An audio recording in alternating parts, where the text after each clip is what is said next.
Sand, sea, sun.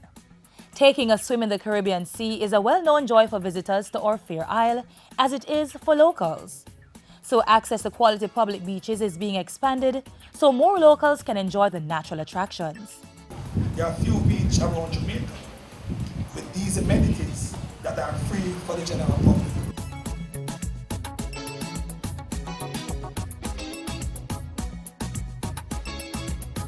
The Tourism Enhancement Fund, TEF, is implementing a project called the National Beach Development Program.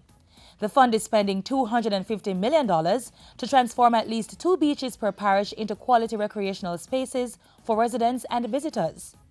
The effort is being supported by the Natural Resources Conservation Authority, NRCA. Each beach was assessed before renovation plans were drafted in conjunction with local authorities. The Beach Development Program is also being implemented with support of the Urban Development Corporation, Social Development Commission, and the National Environment and Planning Agency. The upgraded facilities come with children's play areas, table eating and picnic areas, gazebos, restrooms, changing room facilities, parking, lifeguard towers, and utilities such as water and electricity. Entry will either be free or at a minimal cost, charged for the use of facilities such as bathrooms and concession areas. 2 beaches have already been renovated and handed over to their respective parish councils. The Burwood Beach in Trelawney was upgraded at a value of $28 million. This beach, where the Committee of Retreat Heights and Cobalt spend use on a regular basis, and really and truly, if you see on a public holiday, it is for the entire Jamaica. The famous Portland Beach was refurbished at a cost of $27.7 million. This is a place to be in this most beautiful parish. As residents enjoy these 2 facilities, contracts for the renovation of 2 other beaches have already been signed. One provides $30.5 million to upgrade the licensed beach in St. Thomas.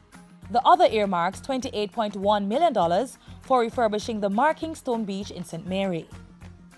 So by the summer of 2016, residents near License and Marking Stone should be able to make splashes, as work at those beaches are scheduled to be completed by then.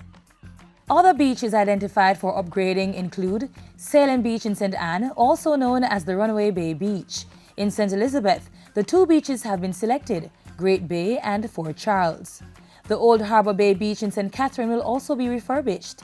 It's a popular spot for children and offers up a source of earning for dozens of residents. Over by the West End in Westmoreland, the Norman Manley Park Beach was selected for upgrading. Also on the agenda, the Jacob Taylor Beach in Trelawney, Orchard in Hanover, Dump Up Beach in St. James, and Lime Key in St. Andrew.